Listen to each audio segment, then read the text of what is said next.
Hello, Flowering Dancer, welcome.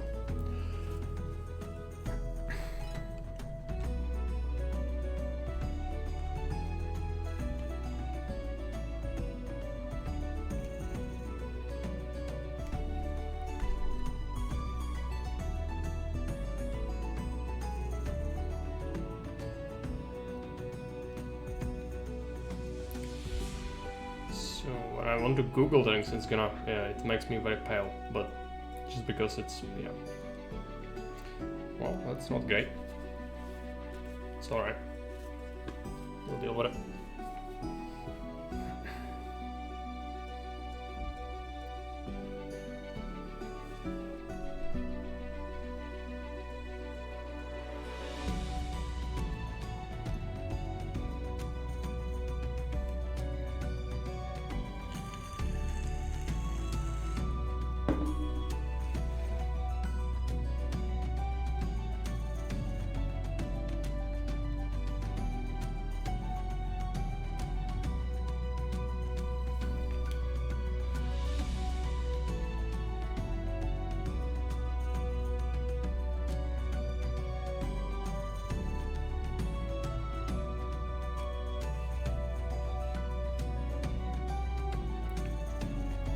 Hey Freyheadskemper, welcome.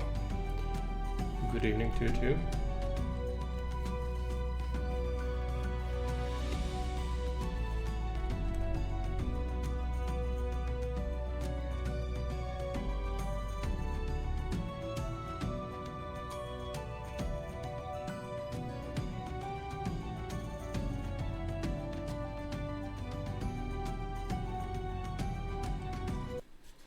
Good a minute left, that's fine.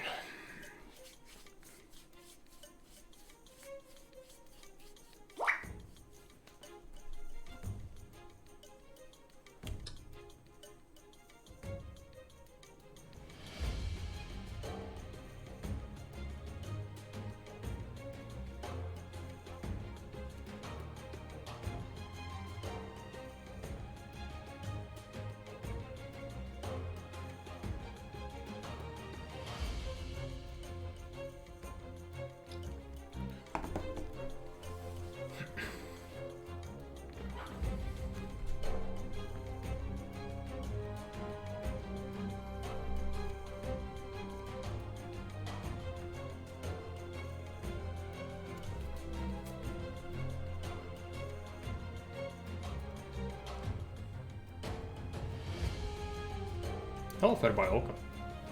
How are you doing today? As we are playing Dragon's Dogma.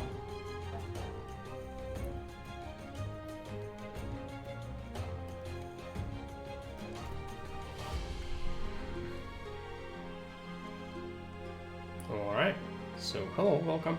Hello Brawafe, welcome. Let's shut off this browser first, as it is our timer, and so welcome. Today we are here to discuss some life lessons and maybe even some feedback from you guys if you have any sort of idea about this topic in general. We are going to be talking about crime and life safety overall and just life situations that could be significantly improved if you know what to do if something develops.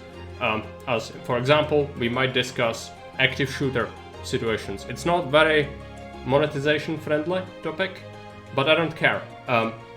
I've been working for 10 hours in law enforcement from early 2013 to late 2020, and so I've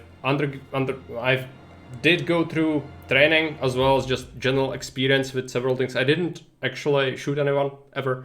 I didn't do active shooter things because we don't have that many of them here, but I did go through training of it, and so it's private law enforcement material about these things, but I can share it if it's not gonna mention anything and anyone specific, which is fine. And I think generally public should be better educated in this topic because it's becoming more and more common, even here.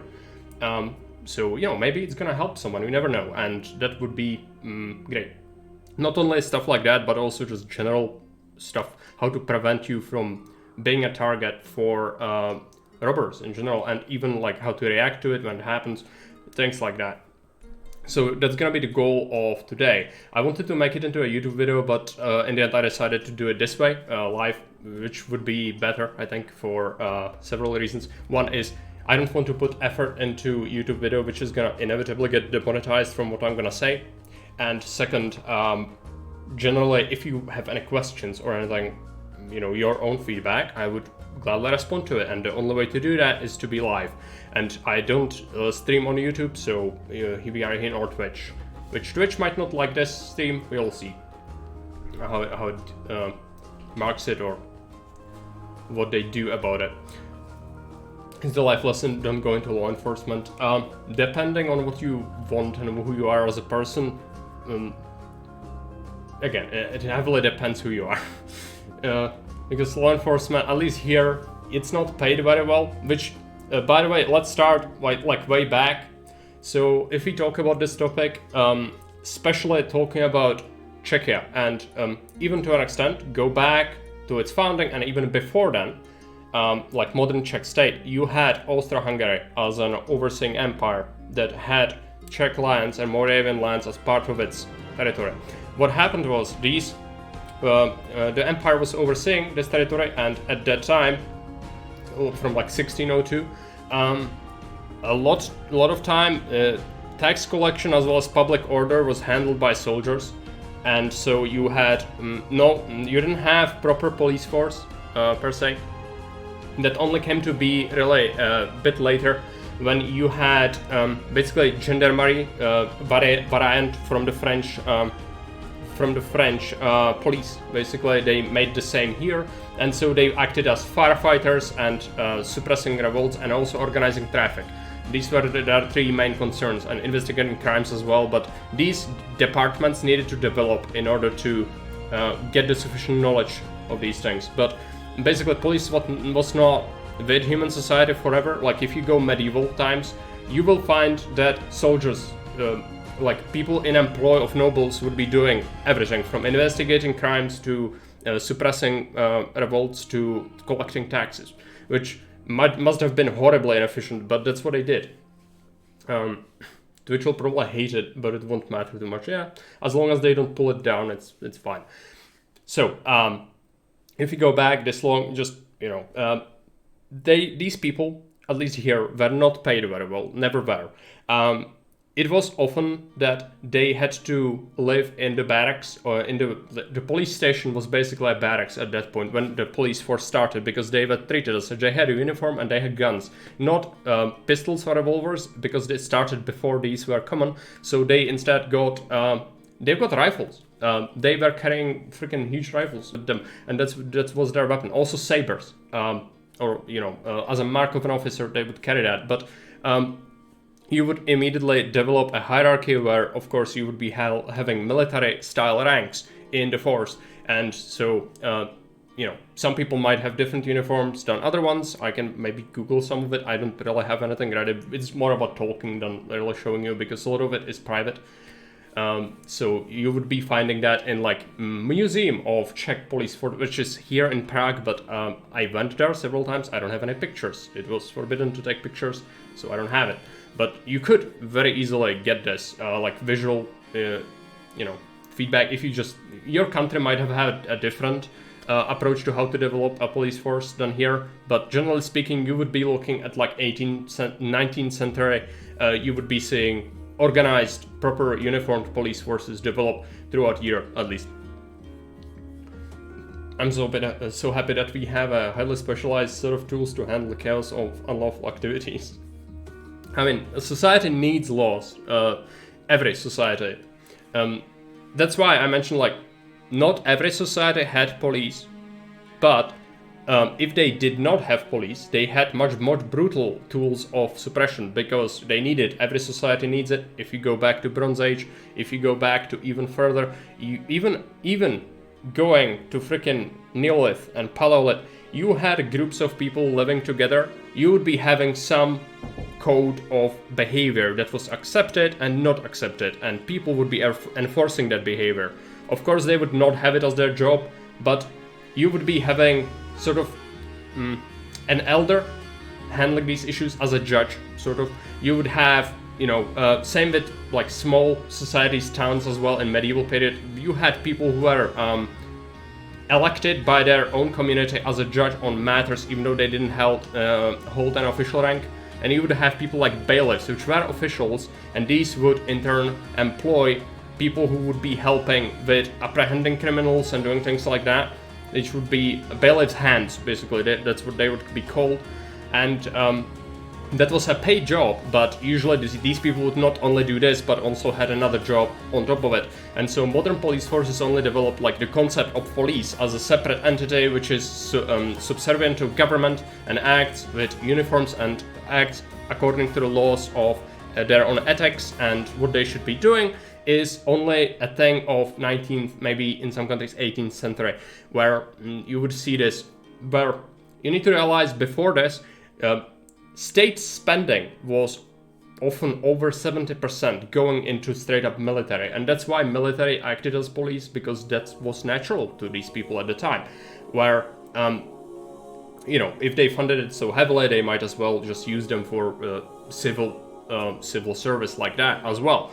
So that is kind of similar in modern days. I guess you could compare it to like National Guard you have in USA, where if there is a significant unrest, they will employ the civil or the National Guard as a police force as well.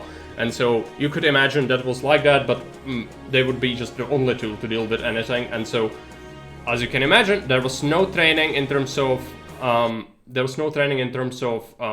handling issues without significant use of blunt force. You would have violence be common tool to deal with anything from simple protest to like very dangerous riots. You would be having similar sort of handling of these situations. I think there was an effort put into it to not go and antagonize people, but during times of Austro-Hungarian Empire, at least here, what happened was local nationalist movements and general, unrest was suppressed heavily, and you would have secret police apprehending people as well, which you wouldn't have trials of these people for perceived or real crimes against their overlord, and sent to prison, even executed from time to time, depending on what you would do, of course. But these things were taken very seriously, because Austro-Hungarian Empire was composed of many different ethnicities and language groups and culture groups, and so they needed to get a tight hold on the territory in order for them not to have huge problems with public order. And so secret police was one of the departments that Habsburgs developed quite substantially, because it was a necessity. If it's good or evil, I'm gonna let you judge that.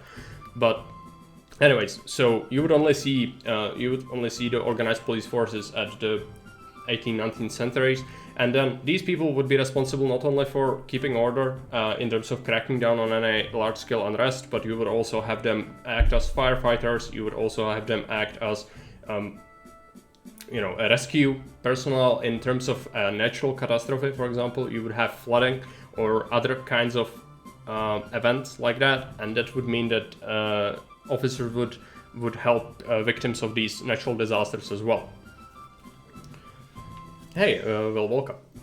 Yeah, I mean, it's a history lesson, but it's more about what I had as access to information over my 10 years in the force. But we need to start somewhere as to establish a basis of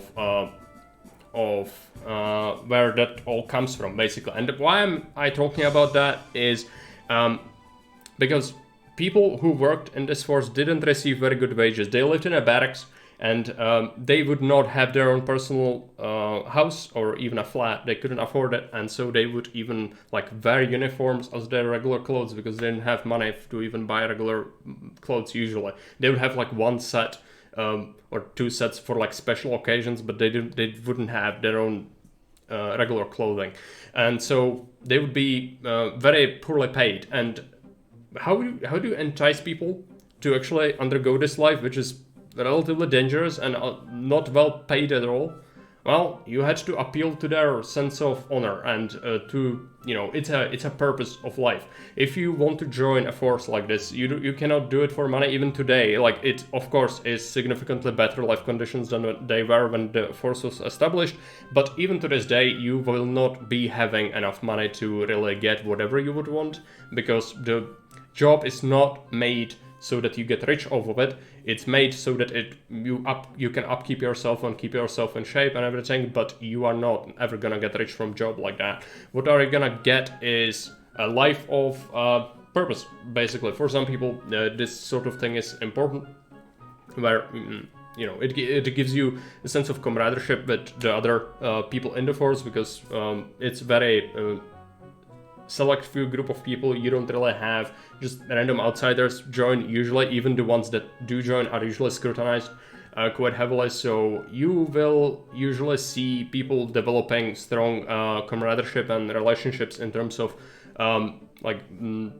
you will care for your fellow officers. And so this is something that went back, as I said, and it was a main motivating factor for people in the First Republic and before that, because people needed to entice these officers to actually work. Like, it's not easy if you don't give them money to actually for them to do the work they need. And so people at the time were different. You had very strong religious ties, and people generally had much more orderly approach to life. You would not see as much common crime as today, because it was heavily scoffed on, and to an extent it was harder to do, because people know each other a lot at the time, and the towns were not as big. You didn't have as many people, and so if someone saw you do something, it's not hard for them to find out where you live and come for you. While today, even though you have what's it called in English? Well, the cameras on every street corner, basically. You've got modern tracking technology with phones and whatnot, yes. But you also have much more rigid judicial system where you need to prove absolutely everything, and you have the concept of, unless you are proven guilty, you're innocent. And so it's very hard, if you know what you are doing, to for the police to actually track you down and know that you did it, because they need an actual physical proof. And if you are smart, you might not leave such proof, and so you might not be caught on your first or even 10th crime, but you might be caught after several of them, or several dozen. The more generally, if you see someone being caught for something like stealing a car, robbing a house, you would see this person commit these crimes over and over again and never been convicted and caught, because they didn't have the evidence. Usually he was investigated several times, and so only after he does 100 of these instances, he would be caught and convicted. But then he would be, he knows he's kind of screwed, so he usually starts to cooperate, and then he starts to let loose himself all the crimes he did. But this does not necessarily mean that you can just straight up imprison him for that. And the reason is, even if he tells you, I did this, like I robbed this car at this street corner at this day, you cannot convict him because you don't have the evidence. You need to bring him to the site. And for example, you did throw away your tools. Where did you throw away the tools? And he will bring you to the specific tool. And yes, he known that the tool is lying in this bush, and therefore you would be having an evidence that he did that. But just someone saying it doesn't mean that he did it, according to modern law. And so yes, again, you would see people doing quite a bit of damage to society overall before you can even catch and convince them or convict them properly. And so this is a bit of a strange attitude, because again, previously from the starting point, you would see someone do singular crime usually, or if they were criminals overall, maybe several if they didn't get caught. But if they were caught in a single instance, they would be severely punished. You would not have these people cause too much damage to society. While today you have insurance companies, you have different sort of means to deal with crime. And so if you are a victim, you can still recover some of your losses. Usually, if it's not psychological damage, because that's harder to retain after you are victim of crimes. I've talked to many victims of crimes, and some of them are pretty fucked up from some of the more severe things.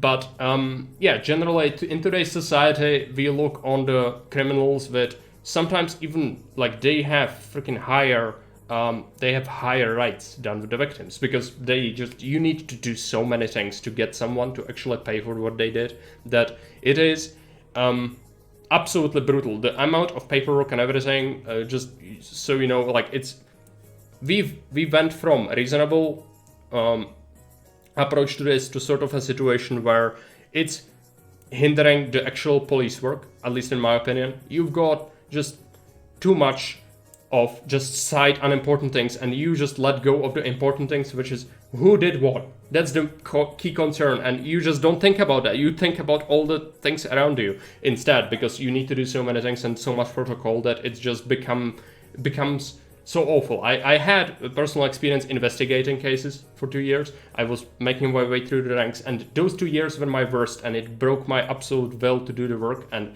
I just start to hate it because it's purposeless. At least I felt that way at the time. It's not. It's just you need to be sort of a person who doesn't mind that, and usually you need to have some sort of motivation, kids or something, so that you feel like you have to continue doing the work, even though you know it.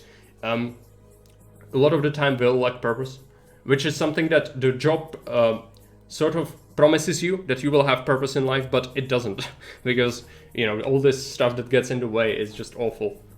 You would get a salary raise if you did an unusually good job at the time when it started. You would get a reward for extraordinary service, which would be like saving human life. You would get, but it would probably need to be a nobleman, not a commoner at the time, and you would get like a medal, and you might get a singular bonus, but even then the bonus would not be as much as regular people would earn in just regular private business at the time, not even workers from like a factory. Those people would be richer. Police and judiciary are very closely tied and only work well if both work well. Yes, that is correct as well. Because, of course, we had instances where someone was a known criminal, we caught him several times, sent him to court, even escorted him there personally when we had to make sure he doesn't run away, because some people will not show up to court. And so you would have people like this, like, yeah, we brought him them like 5 times over the 1 year, and he was still running free because he got another warning, another slap on the wrist, another slap on the wrist. Because,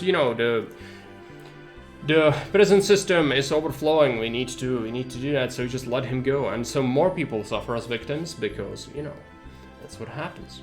Hey, Mr. Gadget, welcome. It's through so much paperwork. Yeah, it's horrible. But again, for me it felt like the purpose of actually helping people and catching the criminal that's doing horrible things is just going completely on the sidelines, while you just try to keep the paperwork in order. That's the only thing that matters. And so it's just, it's almost like the actual work that you should be doing is put to the side. But that being said, that's just one of the I think the best part about the career was actually the early years, when I was only doing patrol duty and crime scene response. So if something happened, I would be going there. In here, the police is divided into departments that oversee each district. I was specifically working in Prague. I also worked for a year in Trutnov, where I was born in, I tried to shift departments at one point, but that was not really great. Prague actually had it better, so I came back. So in Prague, you would be having different districts of the city divided between departments. And so, for example, our department had around 48,000 people living in the boundaries of our department. Plus, you've got people going through for daily chores and jobs, because you had subway system and tram systems. And so you'd be having fluctuation of up to 100,000 people that are gonna be there at any given day doing things. And we also had our own criminals, and criminals who came from other districts to, usually criminals know to not shit where they eat. And so if they live somewhere in a squat or anywhere like that, they would not usually steal stuff right adjacent to it. They would just go and steal it in another district, because it's complicated if they do that, since you need to investigate it properly and then go and actually go into a separate district and try to find them, and that's a problem. So they know that. And so they would also steal stuff from you and sell it in another district on the other side of the city, which is also a problem. Like if you want to get your stuff back, even if you find out it's there, it's more complicated. And so this would complicate things a little bit, but for this 100,000 people a day, roughly, fluctuation in our district, you would be having 3 people per day uniformed police to respond to anything, and one of these three people needs to constantly be on the department, guard the guns, and just be a desk sergeant, get things that are happening from people, from bystanders who come in to do anything, like reports crimes. You would be having one person do that. And so I also did that. I did that for 2 years. It was good, but it was not as good as doing the patrol and response duty. I like that more because you actually help people more, and you actually make a difference in what you investigate and what you do. While the other jobs just doesn't have that much of a purpose. You don't have an impact or anything. You just do what needs to be done. While on a patrol duty, it's up to you. What is your attention to detail? What do you spot? What do you pay attention to? What if you take the extra care and just go the extra mile to get something done? That's what makes the difference. Did you ever have a riding wheelbarrows down a ramp of a cliff level of stupid fun moment? I don't think we did. Like there is a strong sense of camaraderie that if you enlist, because you will find to rely on the people around you. You will work with the same people. You will get a partner that will be there with you for most of your patrols, and so you would be having lots of fun in terms of finding another person who is, you need to develop a relationship that even if you don't like it, you need to, and it will happen naturally because you just spend so much time together. So we had a lot of disagreements. I'm a very particular person, and I don't like many things that a lot of other people might. And so, for example, like dumb entertainment, right? I don't like Marvel. I don't like that sort of stuff. I don't like manga. I don't like these things. Just no. And so I don't mind if someone else does, but if someone is just hammering this into my ears, I'm just gonna bitch slap them because I don't want to listen to this. I don't want this. It's just, same as if you were interested in something else than I am, and I would be just constantly hammering it into you. I would know that, yeah, you're clearly not interested, so I'm gonna stop. But some people just don't know, and they will keep just doing that, and it's very annoying. It's even present in service members, of course. And so you'd have lots of people interested in various things. Like someone really likes to work out. For me, it was always more of a necessity. I don't like to. I just, having natural muscles and being like, if you do hard labor, you will develop quite strong musculature and be very strong, and that's good. But just going to a gym and locking yourself in a basement to sweat and just artificially bump yourself up, I don't find that very natural or good. But it is necessary to keep some sort of condition in order to do your job properly, especially on the patrol, because you will often be tackling with people, because even like regular drunk people, not criminals, but people who are drunk and doing something stupid, might resist arrest or even refuse to obey an order, because police does have a power of they can tell you to leave an area if the area is dangerous. And so often it would happen that we would be responding to a crime and there would be some drunk asshole and you would be going, yeah, we are just doing something here. So you'd be having someone under arrest and one of your colleagues would be searching the person. And so you would need to make sure that no one comes close, and this drunk asshole would keep coming closer. And so you need to first, give him a chance to just back off, tell him what he needs to do. If he refuses, then do another round of this explanation, and if he doesn't still do it, then you can just arrest him as well. But imagine you are arresting some bugger, you've got 5 other drug addicts eyeing you over because they were with the guy you just arrested, and there is this asshole who is also interfering with it. And so these situations are very stressful. You need to deal with these things in a way that is assertive. You cannot let it go in your head, and you just need to calculate and coldly evaluate the situation and don't freak out, because that could be the worst thing. Like, drunk people do stupid things. Even if they are regular citizens, they can often do something that's absolutely, not in their interest, and it will always end bad for them. Even if you overpower a patrol, there are so many other cops. They are gonna come to the place in like matter of minutes, usually in big cities, in Prague that is specifically, that you just don't stand a chance. It's not something you should do, but people do stupid things. So, that's what happens. Was this music from Knights and Merchants? Yes, it is, still. Alright, so with that out of the way, what else? Oh yeah, Block asked about stupid fun moments. I mean, again, we had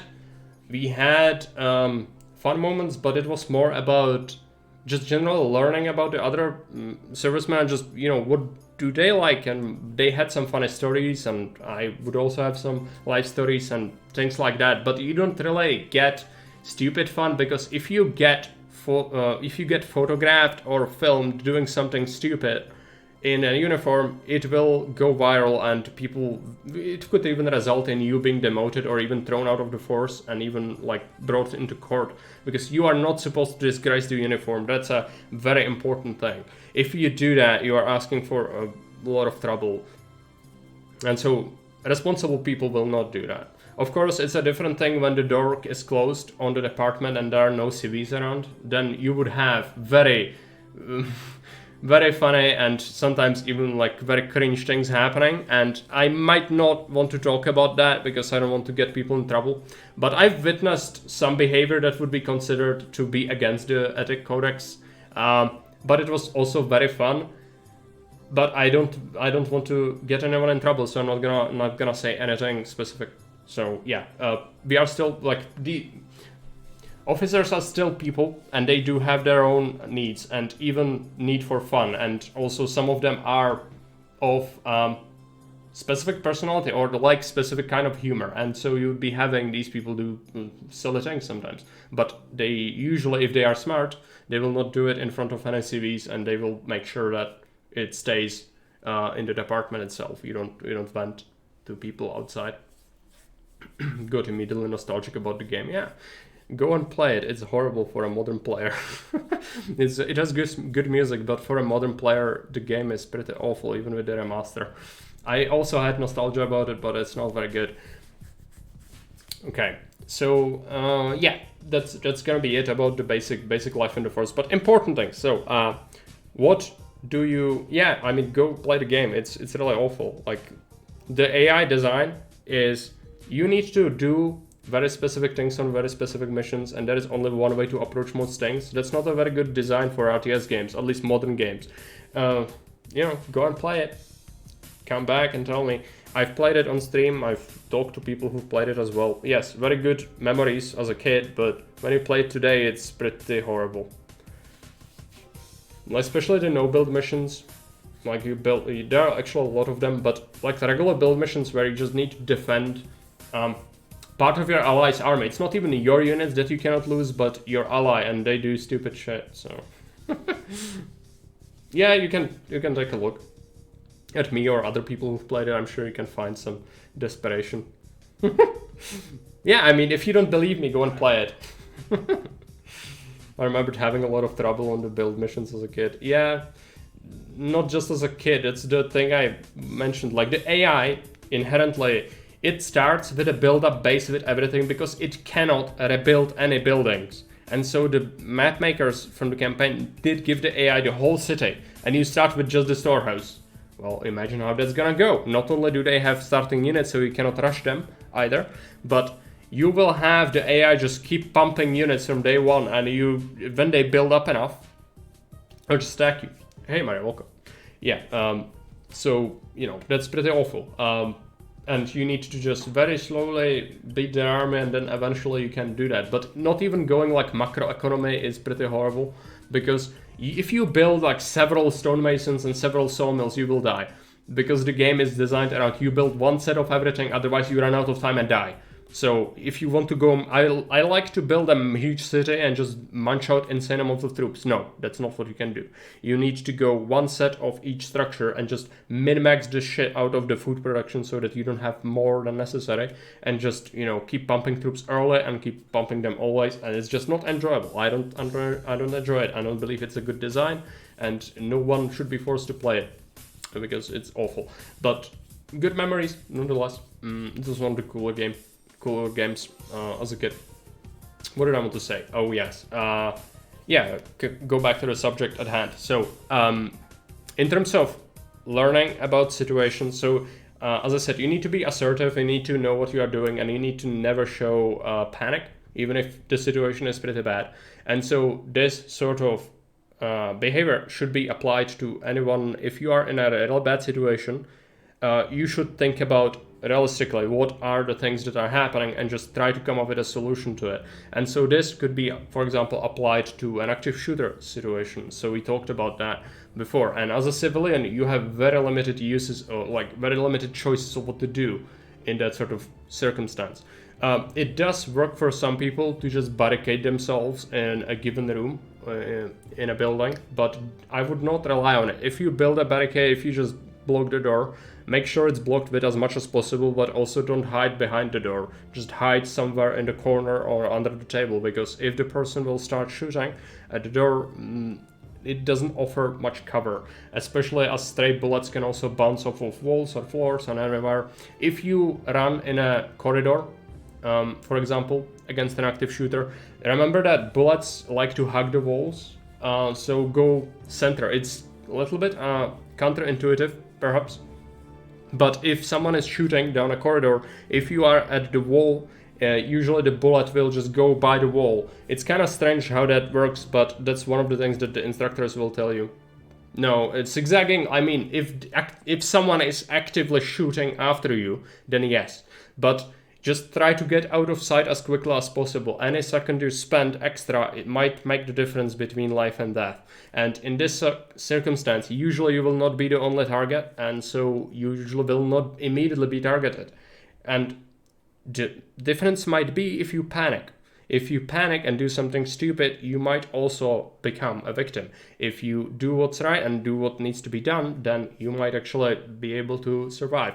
Not only that, but also, of course, if you see someone having a problem like this where a kid or other person would panic, if you are sure that you are not going to immediately become a target, you might try to help them. But if you are under threat yourself, there is no reason to give the shooter another victim to deal with, Just minimize the damage, basically.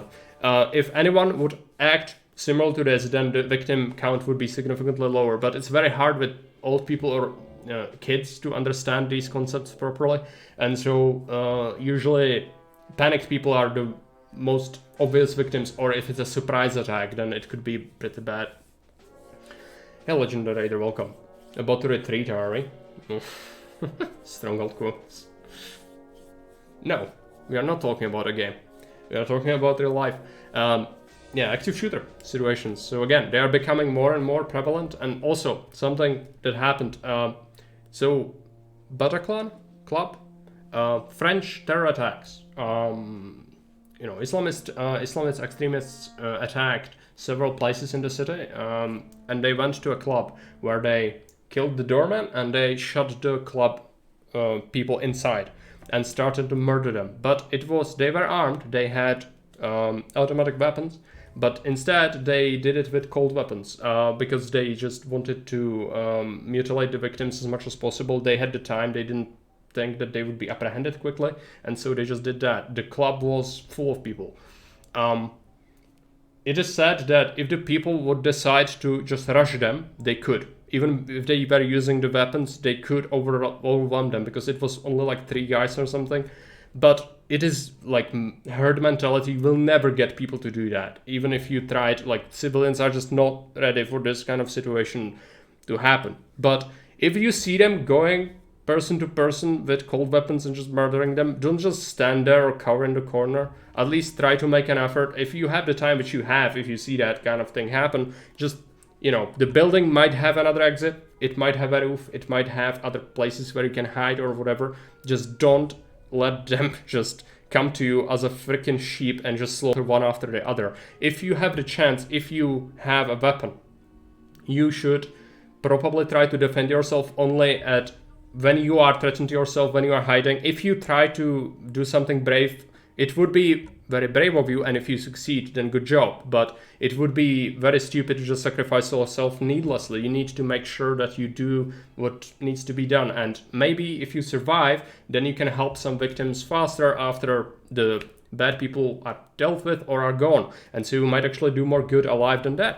So these sorts of things matter. Like, even if you have a pistol, for example, or let's say you manage to get your hold of one of the firearms, you shouldn't engage all of them at once. Just your best chance would be to surprise and ambush one of them or something like that. It's just they will not expect their victims to put up a fight, but they get angry when you do. And so you better make sure that it works, because if it doesn't, then you are in for a really nasty death. Therefore, these things, like, unfortunately, the fact that this is happening more and more often in the world means that everyone needs to be kind of ready mentally, at least a little bit. And what would you do in a situation where this happens? Regardless of where you are, regardless of what you are and what you are doing, this might happen in your area. I don't want to make you paranoid, but unfortunately, the reality of the situation is the bad people are just, everywhere, and every year there is an attack like that. So, even when you are on a vacation or anything like that, it could happen as well. And so if your country allows to have a permit to wield firearms, you should be doing your best to legally obtain a firearm, and so that you can defend yourself and your loved ones. This is important even because in a very dangerous area, like for example, look at what's happening in Paris currently. You should be concerned about people at that situation, even they going house to house, doing pretty messed up, horrible things to people. You need to have a plan, even for that sort of circumstance. If you live in a country that's polarized and it has these sort of problems like France does currently, that is, not if you're living in a very peaceful society, but if you live in an area like that, you need to have a plan. Where is my closest thing to a weapon I have? Is it at hand? How do I reach it? Do I need to go through multiple doors to get it? These things become really important. Also, having an option to just have another exit. If you don't live in a very high floor, just, if someone is there to really do bad things to you, you just need to, like, evacuate through a freaking window. Even if you do something mild to you, it's just better than just staying there. But that's only for, like, very messed up countries, but this becomes really important as well. I also want to prepare myself, but I assume if it really happens, I would freeze up. Yeah, there's no real preparation for it unless you live through it, but at the same time, you can imagine all the scenarios, and if it is in your head, you can bet that if the situation develops, if you drill it enough into your head, it will come up as a thing that you can do. Because it's the only thing the brain does. It's good at memorizing patterns, and so if you just drill it into your mind that this is what I need to do step by step, if this happens, then it pretty probably you will not even think about it, but you'll start doing it. At least that's what happens when you drill firearm drills. You will just find that you don't need to think about it, you just kind of do it. And so this is same with situations like this. If you are in your own apartment or house, you know it. It's your territory. You know where certain things are, how the layout is, everything like that. And it can be even like public, when you work, is also stuff like, the building. And so this all becomes, like, even in terms of a fire, you should always know a fire exit, right? So think of it similar way. To be honest, I'm probably ready for that mentality, but I bet that club didn't have an accessible fire exit, because I hear about fires in clubs, they have a fire exit barred. Yes, possibly, I don't know, but there might be a roof. Even you might hide somewhere, there might be a cellar, there might be higher floors. They probably don't have time to go through every single room. Just don't sit on the ground or stand there and wait to be the next one in line. That's, just do something. And if you are capable of stopping it, then do it. But if you are not certain, then better make sure, because these people, again, they don't expect people to put up a fight, so you might surprise them. But if they overpower you or if you get wounded, they will do very bad things to you because they get angry when someone puts up a fight. What are the gun laws in Czechia? Well, you just need a permit, and then you can get guns that are not automatic.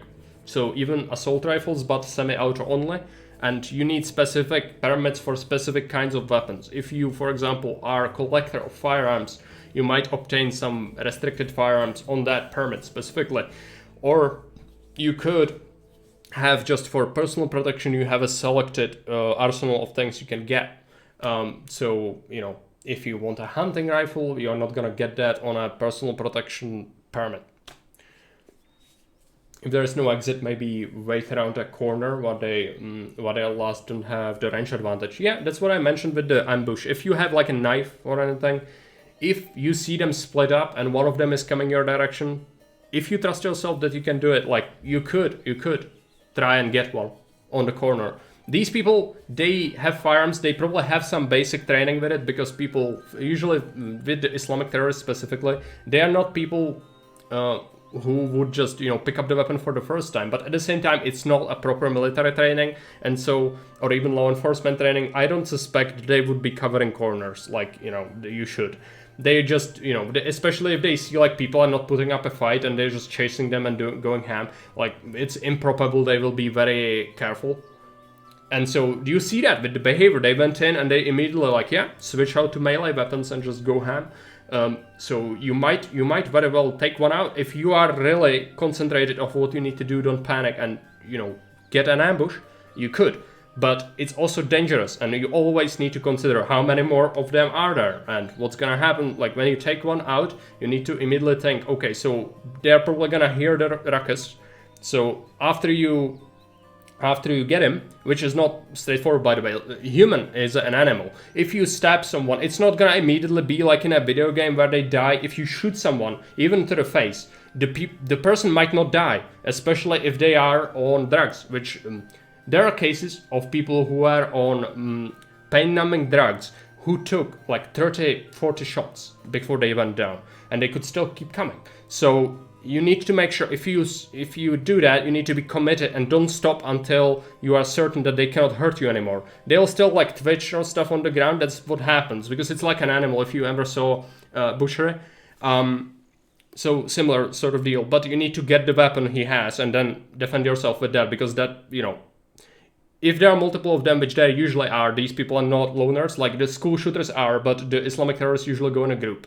And so you would need to act with purpose and make sure that you pick up the weapon and then you can proceed. But again, don't just stab once. It's horrible, it's visceral, it's something no one should ever be forced to do. But if you are in a situation where you are locked in like no way out and they are killing people, then it's your only choice, really. If you trust yourself that you are physically capable of that. If you are not, that's fine.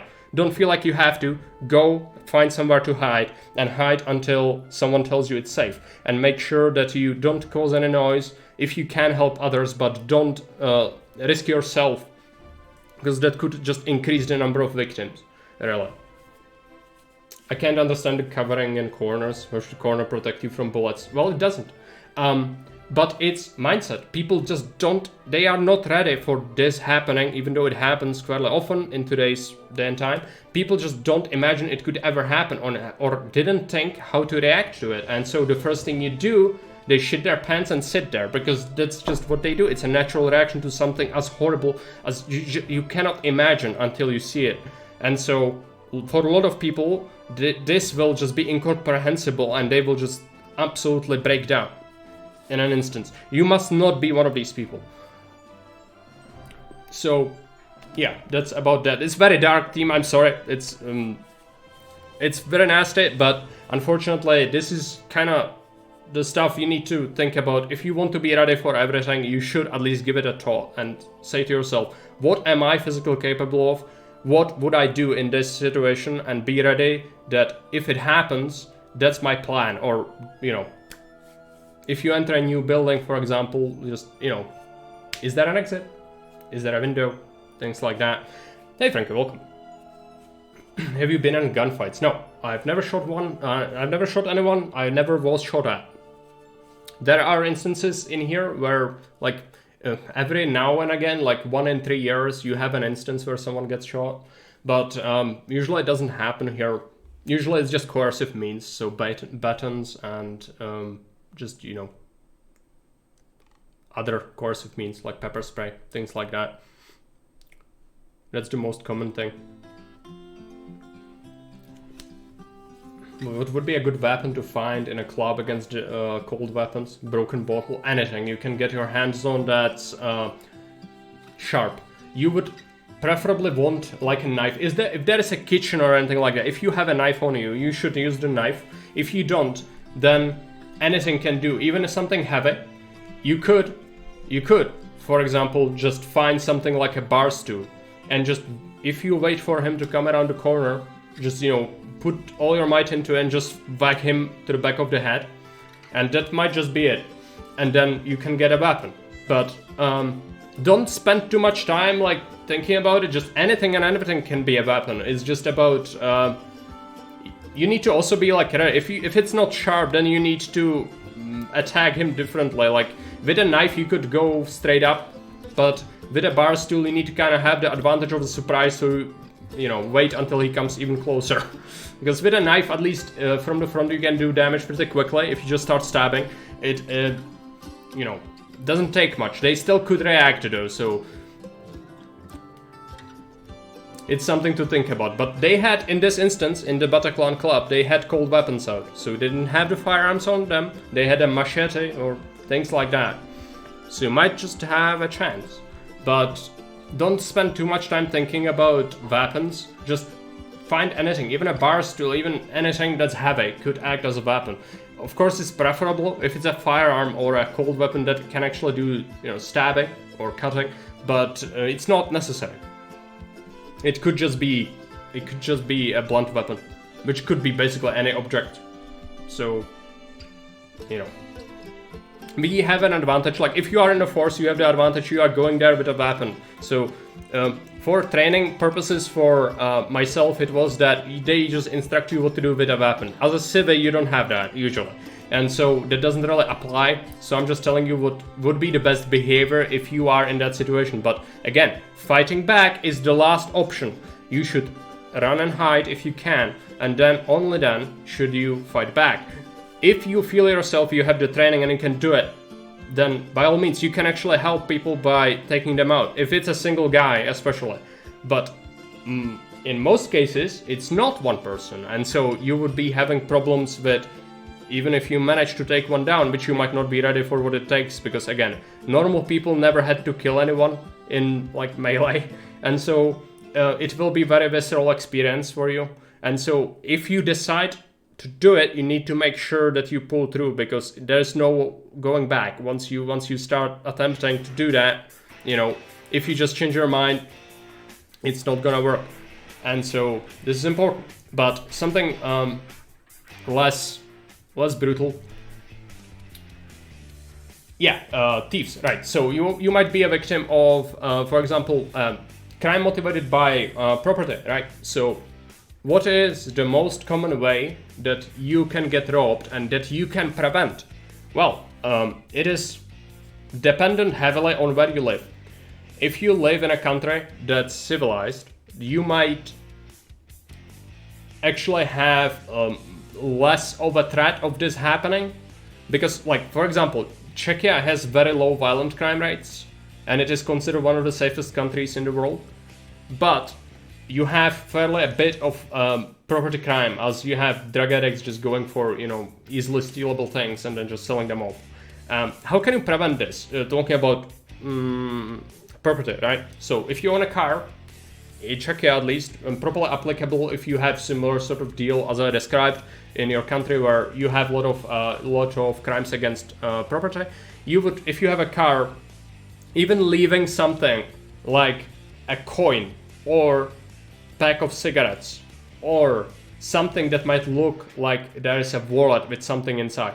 If you leave any of this visible in your car seats or on the top of the control panel, and this would immediately mark you as, yes, this car is most likely to be robbed if someone is going around looking for something to steal. They will break into your car, cause damage, and only take something that's 1% of value of what they just broke. They don't care.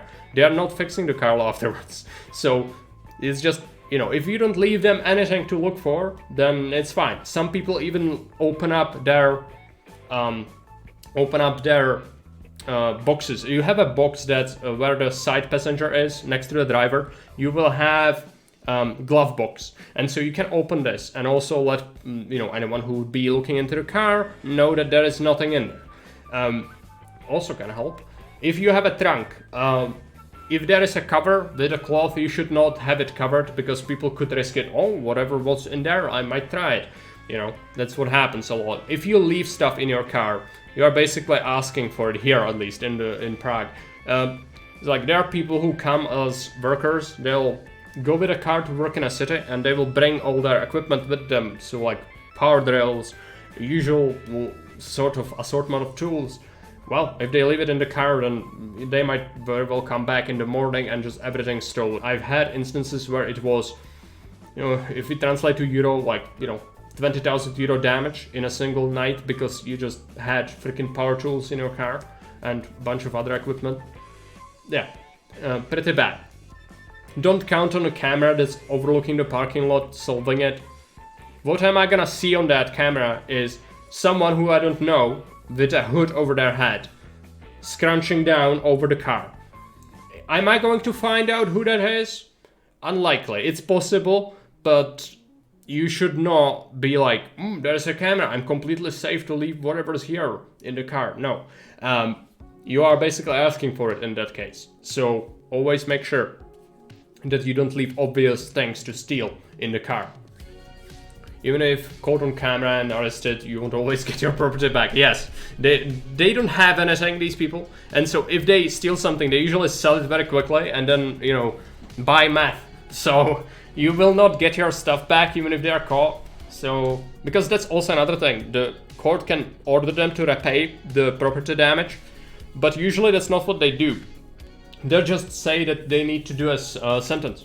And that's you know, it would be a case of dual punishment if they did also let them pay the damage back. So if you don't have insurance, then problems. But insurance companies are very particular about this because they don't want to pay the money. So they will do absolutely everything in their power to, you know, to not pay you. And so what you should do, I know it's a little bit crazy, but like if I go on a vacation with a car, I'll photograph my car and how it was before I leave it and go for the night in the hotel or whatever. And that's because you need to have evidence how it was and how it was found. Don't count on, like, if it happens in a different country, your insurance company will send an order that police from that local country will send photographs and everything back. But I don't know how procedures are in that country. Did they do a proper job? Usually, like, you know, it's very hard to know how to do it well for the insurance company to not bitch slap you and say you don't get anything. And so, like, new officers will often do mistakes that could cause that. And so I would probably make sure to do it myself, just so I can be sure that it's actually usable. Don't post on social media that you are on a holiday. Oh yes, of course, because you don't know who's watching, and people will even observe your apartment if you have any sort of property, which it could be a PC, it could be a TV, anything you have. People could, as thieves, just, you know, they see you every day, they live nearby, so they could, like, you know, even beggars, or they could have people who are connected in one group with them. They will have someone keep an eye out for you, and then they will see, like, yeah, I didn't see this person for like 3 days. Let's check it out. They know where you live because they can follow you from work without you knowing a lot of the time, and they will know where you live. At night, they will not see, or in the evening, they will not see any lights from the apartment, and they'll just, one thing that they often do as well is they'll take a cookie and they'll put it under your doormat. And then if they come back after a day or two and the cookie is not crumbled in any way, then they know that you have not been home. Another thing, you can find prints of ears on doors because they listen for sound in the apartment. And actually, one of the things, a lot of people know about tactile, you know, dactyloscopic prints for your hands. You can also do that with ears, and people's ears are different, and it is counted as evidence if they found your ear mark on someone else's door and that was robbed as well. It also can be used for biological material as well. But yeah, something that not a lot of people know about. Yeah. In Germany, we have ADAC, which offers special vacation car insurance. Yeah. I mean, as I said, you know, depending on what your insurance company is. Earprints, yeah. Something that I always find kind of ridiculous, but I've seen the technicians here take the prints multiple times, and even we had an instance where it actually helped, where the person it was one of the points of evidence against them, but you would not see that as the only evidence, you know, but it could help, like if there are multiple things pointing to this person, that it is, because you know it's indirect evidence. As good as that will do, but you know, is painting on doors, mailboxes with chalk a thing? No, but they will usually, again, they will be a group and they'll employ someone as a scout basically, and they will just, you know, look out for your behavior. If you are a target of them, they'll just look out for what you are doing, and they'll do, someone will be on you basically, like that. They might even like switch another person so that you don't get suspicious, but usually they'll observe you for a period of time. Even from like outside, they'll just watch you, what's your routine in the evenings, things like that. But then on the other side of the scheme, these we are talking about people who are like professional burglars, right? And then you have ad hoc jackasses, drug addicts, who are just like, oh, I need another line, or just see something, I'm gonna do it right now, you know? That's another kind of criminal, and these are actually worse because they get themselves into stupid situations, which I'm gonna talk about in a sec. It is independent from car insurance, it's an automobile club. Alright, I don't think we have that, especially since I think our insurance companies are a little more stringent. They don't want to pay you a lot of the time. Like, they will do absolutely everything in their power not to pay you. So you need to be the one who actually takes the precautions and like be very careful, you know, if you want to see anything back. Now, talking about drug addicts, so people who are just like, I need to do something now, I need money now, and they are not people who will observe you for a long time. Now, these people, if you know something about how lockpicking works, it requires a lot of skill. Not every person can do it, especially not if you are high on math. These people usually, like 99% of the time, will not be professional burglars. They will not know lockpicking. They'll not know anything apart from, I'm gonna take this rock and smash this window and go in. Another thing they do is, I'm gonna show you. So, actually, maybe I just describe it is fine. So you have a tool that's for making,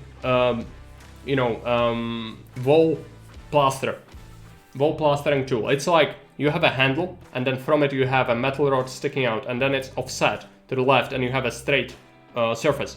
This is for making whitewash on the walls.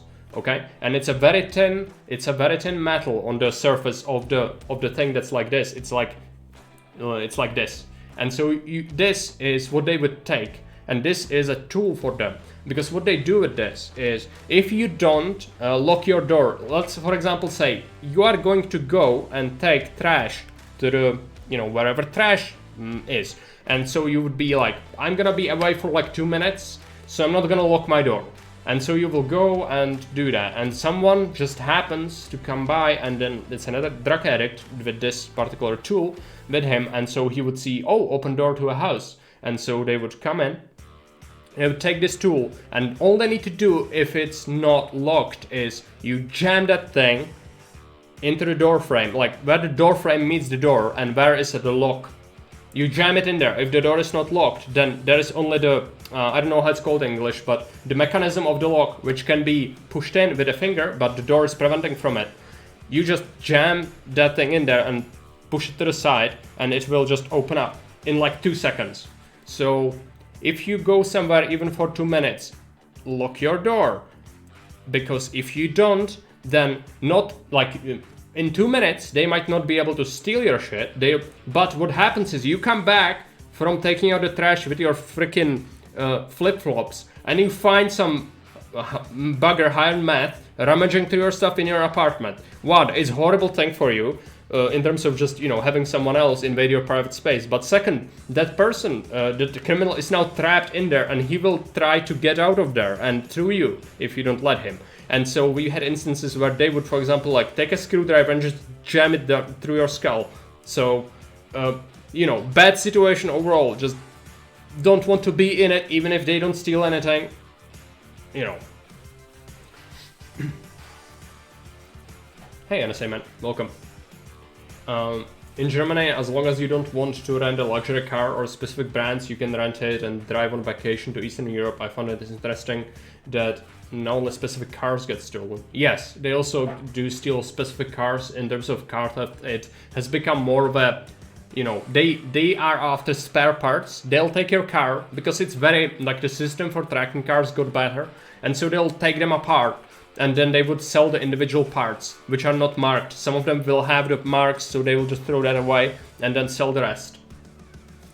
Like in the Art of War, always leave your enemy in the escape route, so don't fight to death. Yes, basically, that's correct. Because again, they will absolutely like put up a fight. They don't want to get caught, so they'll go through you. If you like catch them in there, just let them leave. It's not worth it. Like, same if, for example, you are going on a night bender, right? And you are in a city and someone, it doesn't happen that often, but mugging is a thing. So you would have someone come to you with a weapon, or even without a weapon, but they say, I have a weapon, give me your stuff. It's not worth dying for. You know, whatever it is that he wants, let him have it. I know it's bad, it's really bad. I don't like that idea one bit. I don't want to some scumbag take my stuff. I don't want that. But there is an option, like, you know, you can say, okay, I'm just gonna reach for my wallet right now.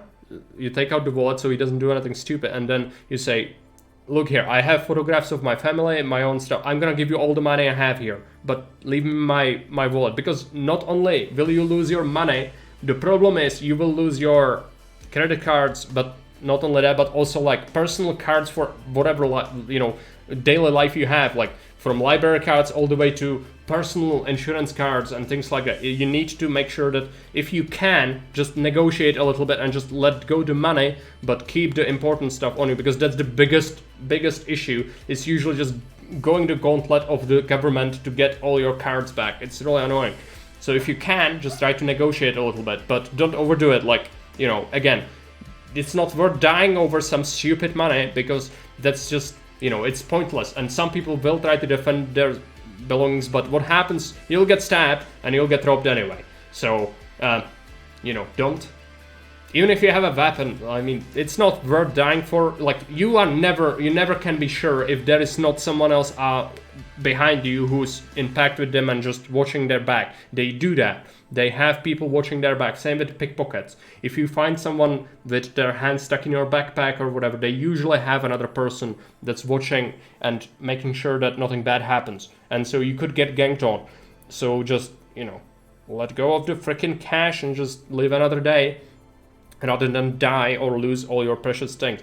You need to kind of, again, negotiating is best, just so you keep the important cards. But it's unfortunate, like, you know, there is most likely not going to be anyone to help you nearby. So if you start a fight with these guys, you are probably going to be alone, and they might not be alone. So, not a good idea. Yes, the fart of war.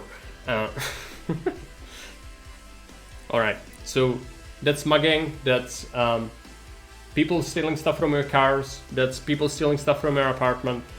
Windows, if you live in a low floor, I even had people who managed to climb up through balconies and go up like 3 floors to steal a bicycle from a balcony like that. Don't leave stuff on the balcony, especially if it's a public sort of you know, corridor, like all the inhabitants of that building have access to the corridor. Don't leave your stuff on a balcony like this. It's just asking for it to be stolen, and proving it is very difficult. They could wait several months and then in the night transfer the bike to somewhere and just sell it.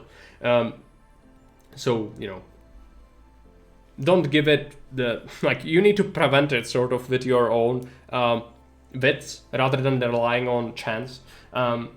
Unfortunately, the victim needs to be more mindful than the criminal in today's day. You need to really make sure you don't present an option to be stolen from or something bad happening to you. It's on you, basically. Like, I'm not blaming people who get robbed for it, but there are ways to prevent it, at least to a degree. And so, yeah, better do these things to make sure that you are on the safer side, rather than going it, like, actually giving them opportunities. Same with walk, actually, like, how you walk on a street is important. In a video, a YouTuber called Metatron mentioned having a really strong flashlight could help if you blind them and then escape. Yes, especially at night, unexpected, very intense flashes of light could blind people for a moment at least, and then you can escape. But again, be mindful, they might chase you. if they catch you, they might be mad. And so again, I'd rather give up my cash than risk it, because you don't know how many of them there are. You blind one, or even like, you know, use it as a weapon against him, like smack him over the head once he's blinded. There might be his body behind you. You don't know. So I would not take that chance. I think it's not reasonable, because you don't have the information and you can die. Like, you know, it doesn't take much, since, you know, it's one stab. If it hits anything vital before you get to the hospital, you might be in a very bad shape. It's not worth the risk. I'd rather give them the money. How many criminals have I encountered? A lot. I don't have a number, but we've got, I think it was, I did take a look through my history of cases I had at one point, and it was like 600 interrogations. So these were usually people apprehended for something we were sure they did, or they were suspected of it. But these were like even people we went to investigate an encounter that someone phoned in as an event, and then we brought them back because, you know, they were doing something there, and they were drug addicts or whatever. They would suspect that they would do something. So if we find them on the scene, then they might have to answer some questions. So I talked with like 600. I've talked to a lot of people as well who were just like, you know, not cooperating with courts, so they got an arrest order. People who didn't pay their, how is it called? You know, they had kids, but they don't pay for the kids, even though they don't live together. You are supposed to pay for their welfare, and they didn't, so they got arrested. You've also got other people, like regular people, basically, but also like scumbags, like real bad scumbags you need to watch out for, and don't give them any chance to snatch your weapon or anything like that. These people as well. Not as many of them though, but they still are a thing. Now, something else I wanted to talk about. I don't know if we talked about everything. Hey Dragos, welcome. But never did catch the case of the serial peddler of the 3rd Street. It was Marek. I'm the one you never caught. I don't know what that's supposed to mean, but I know I never did any crime. I did, however, the more you work in the law enforcement, the more you start to know what kind of things they use as tools, and you can recognize these things. It's important, if you work in law enforcement, you need to talk to these people. It's your vital source of information. You can persuade them, just let them have a cigarette. If they are arrested for something like burglary, let them have a cigarette, get them a coffee and say, hey, just let's have a talk. You're going to prison anyway. I want to know. Just tell me how you do it. And you will get invaluable information, and then you can go and understand that, yes, this is in fact used for this, you know, observe the pattern, things like that. But that's for law enforcement, not necessarily for civvies. So that's not helpful for most of you guys, but still, just so you understand, like, it's not an absolute hatred for everyone. Like, it's very important to know how to show a human side as well. Like, if you want someone's cooperation with these criminals, you will not believe how much good a cigarette will do for you, because they always care about that. You just let them have a smoke, and they'll just do almost whatever you would want, like, you know, so they don't cause you any problems, and they just can get you information, or, you know, promise that they will be good even if they are supervised by another officer. Things like that. It's a very powerful tool, having a pack of smokes in your locker. How many of them were tourists? Not that many, only like, I think like 400 out of 600 were foreigners, but tourists, like maybe 20. But that's just ballpark numbers. I don't have the option to even check that back, so not many, very few. I've seen videos of people getting arrested and the cops let them have a last cig before they go in the car. That's common in Russia a lot. In here, I will not do that, or I did not do that in front of public. But if we are on the department, it takes several hours to process the paperwork. And if they are going like full ape mode and they are just gonna be smashing stuff, you know, I'd rather not deal with paperwork that I had to crack his skull open. So I'd just rather let him have a smoke, and then, you know, he's gonna be nice and calm, and we can actually work on getting the paperwork out so we can bring him wherever he needs to go. I went to the Czech Republic just once, like 15 years ago. Bought an old Soviet colonel's hat there. Yeah, some stuff on the like flea markets. It's still kind of interesting. Find. Since smokes are bad for your health, they could charge you with police brutality. No, they'll beg for the smokes often. They'll just, you know, they'll just never let you alone, and they get mad if you don't give them the smokes. And if they have their own smokes, then still, if they are arrested, you will take away all their items. And it's a problem, because you need to mark a cigarette has been taken from his pack. Well, the workaround is, when you count on the items that he had on him, you say open pack of cigarettes, because it has been open, and you don't need to specify how many cigs are in there. But that's just, that's not important. But, well, we are on the topic of that. Okay, some other stuff. What else could be useful? Yeah, if you get robbed in an area, let's for example say there's a district that you know you were robbed in. Well, if you go look for your stuff, it often is a good idea to just check bushes or even, you know, trash containers. You might find that the thief will discard your stuff that was not useful to him in there, very nearby. But then, if you want to search in pawn shops, go and do it in other districts. It's kind of counterintuitive, but it's very unlikely they will sell it in the nearest place. Even if it's a drug addict high out of his mind on meth, they'll not usually be as stupid as to go to the first pawn shop. They'll just sell it elsewhere. But, like, you know, ideally, like, sort of midway, not absolutely insanely far away, but convenient distance, but not obvious. That's where you would want to look. If you are arrested and are innocent, how to best handle that? You need, we had that as well, of course, like sometimes you arrest someone because they are a suspect, but they might not be guilty. And so the best way to react to it is to try and calmly explain it, what has happened and what their suspicion is, demand that they tell you why you are arrested and what is their, you know, purpose for that. And then if you are said that, a lot of people will overreact and go violent, or even like start to be very defensive and start to yell. Don't yell. You should very calmly explain, no, this is not correct. I was just circumstantial witness. I was just walking around and then I was witnessing that this guy did something, but it was not me, and I cannot prove it to you since it's just me, but I'm sure you can find some evidence for it. So I will be happy to accompany you, but again, I didn't do it. And so this would be the best way, so that you let them get evidence that you didn't do it. That's the only way. Because if you start to yell, if you start to become violent or anything like that, they will arrest you and they could even hurt you. So best is to cooperate and try to get some way to explain to them, or, you know, find out, like, wasn't there a camera? Like, you know, I really didn't do it. You can search me. You see I don't have anything like that on me. Things like that. Start to... Don't get annoying though. Like, you know, you need to ask questions when you are asked, but also don't constantly nag, because that's gonna just annoy them, and you don't want that. If you want it to be resolved as quickly as possible, you cooperate. In the US, they recommend just being quiet and call the lawyer, say nothing. Yes, if you have a lawyer, you can do that as well, but for an arrest, like in here, you can be arrested for petty things. They can only hold you for 24 hours for it.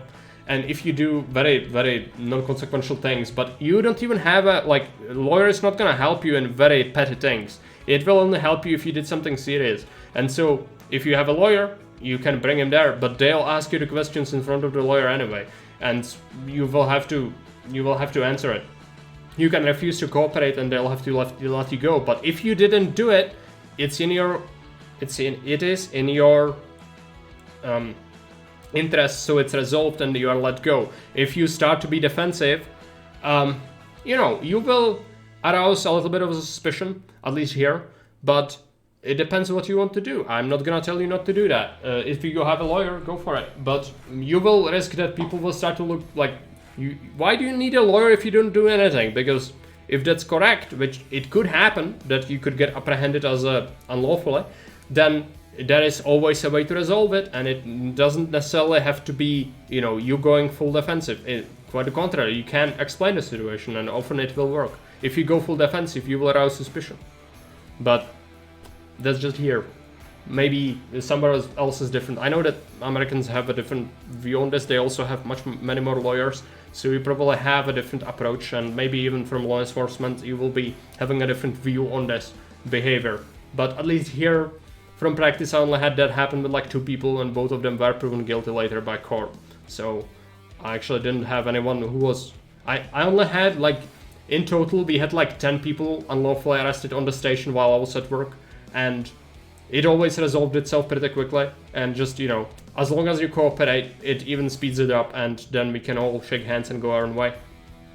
And it's unfortunate that it sometimes does happen, but that's just, you know, you work with incomplete information as an officer, and so often you could just make a decision that's completely logical at the time, but might not be correct.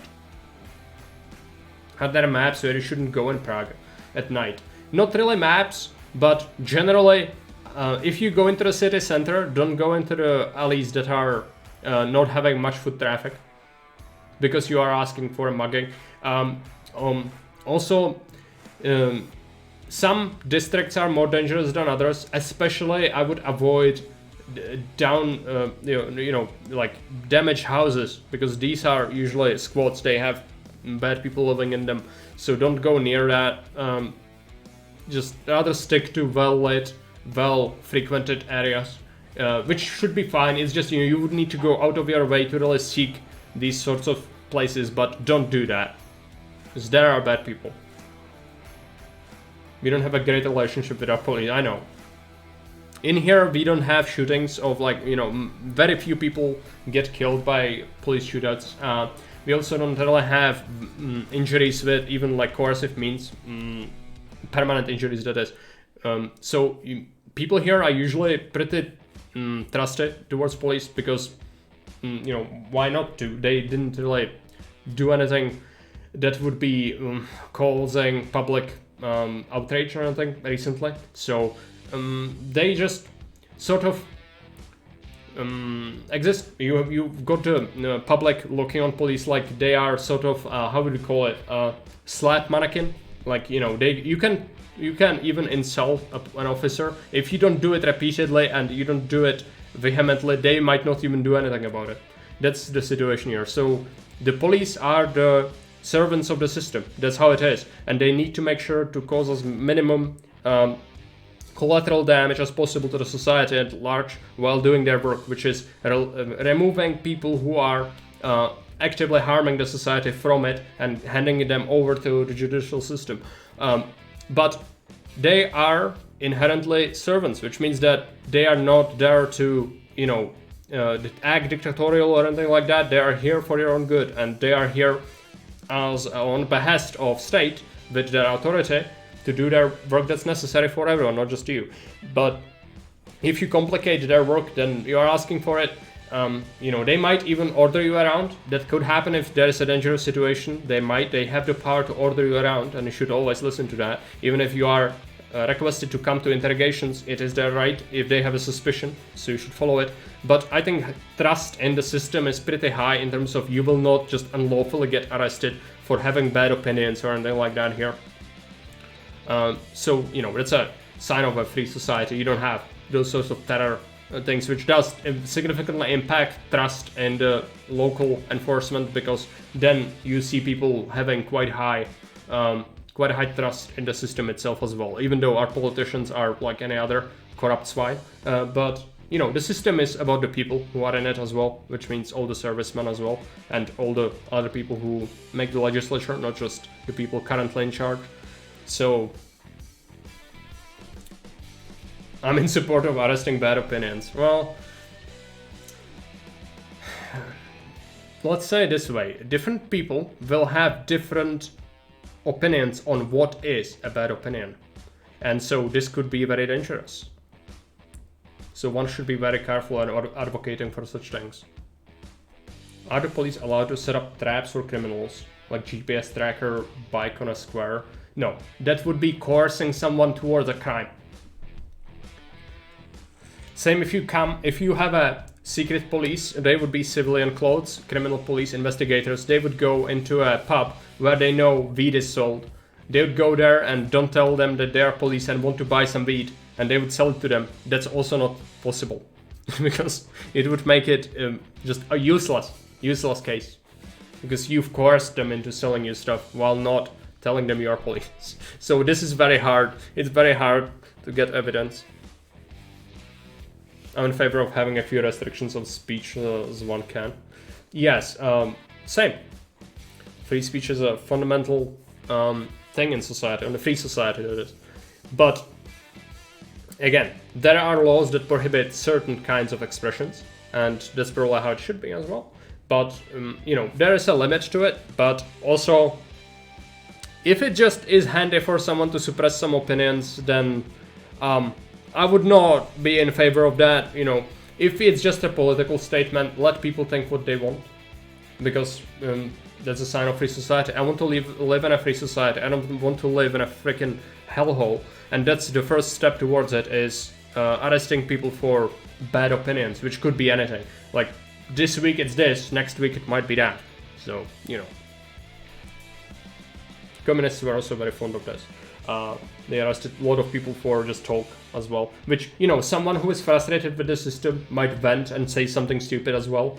I don't think you should be like, you know, people are animals. They do stupid things from time to time, especially when forced into a bad situation, or if they have a bad situation at home, they like have lost someone or something. They might do something a little bit stupid, and they shouldn't necessarily be harshly punished for that. And that's also something that's considered when you get arrested. Even if you commit something, they'll often it will be about why you did it. Court will be interested in that as well. So, you know, it can help you if you did it just because impulsive things that you just didn't know what you were doing. Things like that as well. I never understood why it's not allowed. If I see a random unlocked bike, I wouldn't steal it, no matter what. Yeah, I mean, normal people wouldn't. But, again, criminals have higher rights than victims. So, they are, you know, they are trying this sort of way where police work is very complicated today. It's very hard, as I say, it's very hard to actually arrest someone and have enough evidence, so they are put away. Even if you magically get this, there is no telling if the judicial system isn't gonna tell them, well, don't do that, you're gonna slap your wrist for the 5th time and just go unleash this person into the society once more. Just see what happens next time. Maybe this time he's not gonna do it. Well, there are very few that are repeated criminals who will not do that again. But why should I, a regular person, question the almighty decisions of the court? Because, you know, that's their thing to know and their thing to do. So we should not question it, because the fundamental trust in the society is that these people know what they are doing and they're doing a better job than we could. But at the same time, when you see it in action, it's the fact. If that goes too far, then local civilian militias will start up here, which is not good at all. Yeah, I mean, if you let it slide for long enough, it will happen. But that's not the case here usually. You know, at least you have some justice. Of course, it's not always what you would want, but the system here is not dysfunctional completely. It's just not great. Like, there are instances where they are let go, and I cannot agree with that. If you did something, you should pay for it. Of course, locking someone in a prison can only work for set amount of people, so the country might have a full capacity. But listen, what is the best thing to reform criminals? Now, I'm not a communist, I'm not a radical, but I'm gonna tell you that actually making them work for their keep is what would make them reform. If you just let them sit on their ass the whole day, what's gonna happen? Do you think they're gonna go like, I shouldn't have really done that? Well, they have better conditions in that freaking prison than they had on the street, where they had to live in their own filth. So, you are not punishing them. You know, you are putting them on a vacation.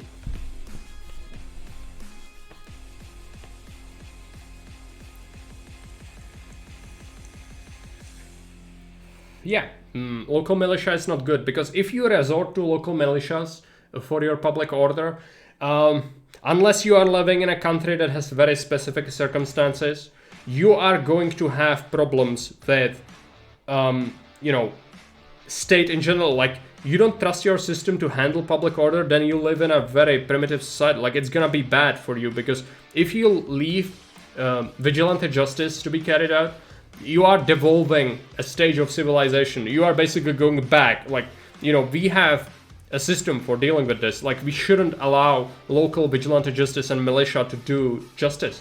That's not a way. We've passed this point. But it needs to actually work as well, which is a bit tricky at times. But again, militia not the option, not the answer. What if I as a civilian leave GPS tracked bikes and inform them about it? Then they will, if you report it as a crime, they will investigate it. Just don't say that you did it on purpose to lure criminals into doing it. You know? I'm not coercing you into a crime, by the way. You should not do this. But if you report a crime, it will be investigated. Take of that what you will. Work in counseling, teach them a skill. Yes. I mean, let them work and also get them something so they may be useful to society. It's very expensive to do that as well. But it doesn't take much. These people usually only have manual skills. So all you really need is a master of craft to like have a class. And they might actually be good for something. Get them a chance, for sure. But, you know, they need to repay as well to society because they've been bad. They've been causing people damage and fear and, you know, violence. They should not be just slapped on a wrist or let off very easily. They should repay their debt to society and preferably come back to it reformed and contribute to it once more. But that's the dream, you know. Can't always have that.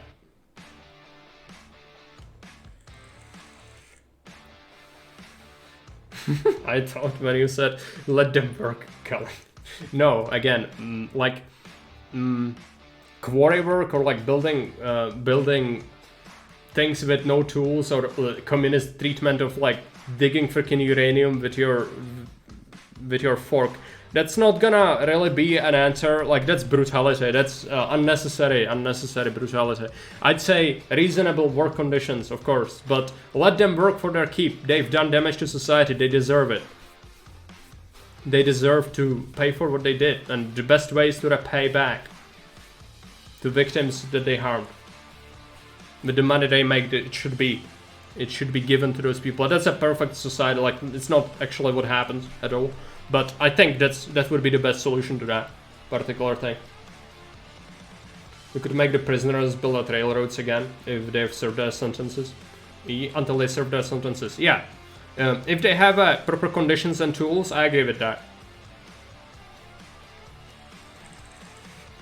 But again, no deaths or injuries should be caused unnecessarily. People should still receive a human treatment. It's just about also contributing and paying back to society while, you know, getting their sense of purpose back in their lives so they can join back society. They need that. Without it, they will never join the society because they don't see a reason why to. Is New York militia equals police? Yes, in Russia it's militia.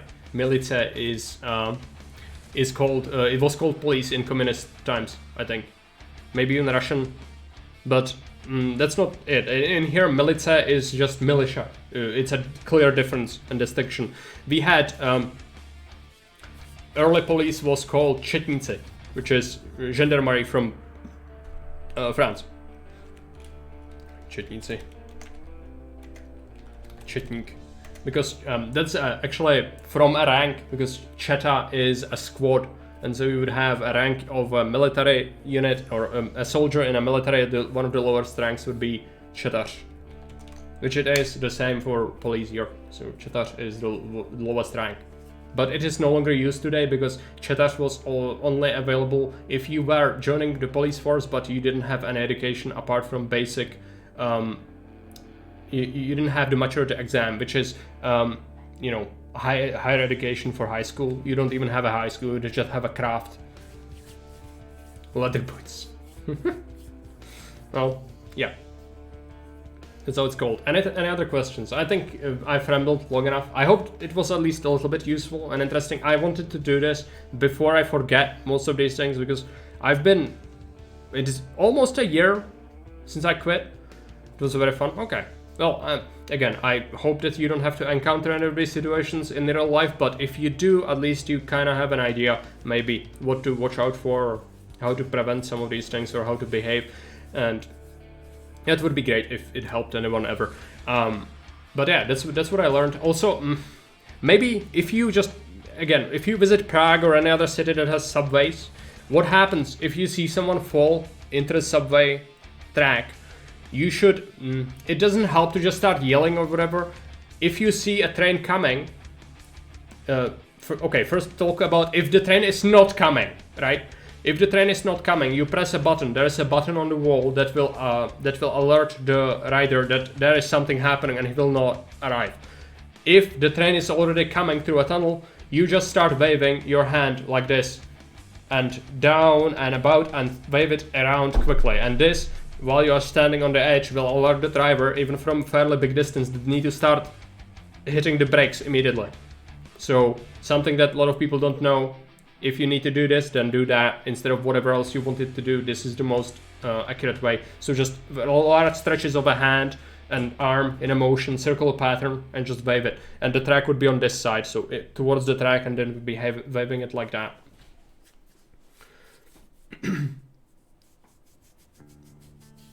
We'll call you and ask you what to do.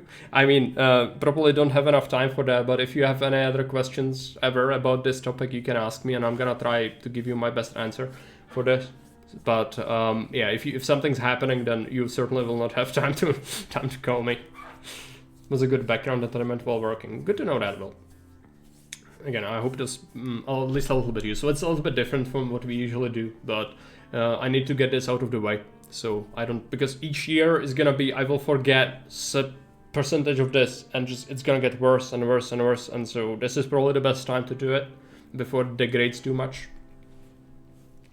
I'm aiming to avoid larger cities in order to avoid all the shit you've mentioned. Yeah, definitely worth, like it, you know, I might make it seem too dangerous since I've just talked about bad things that happen.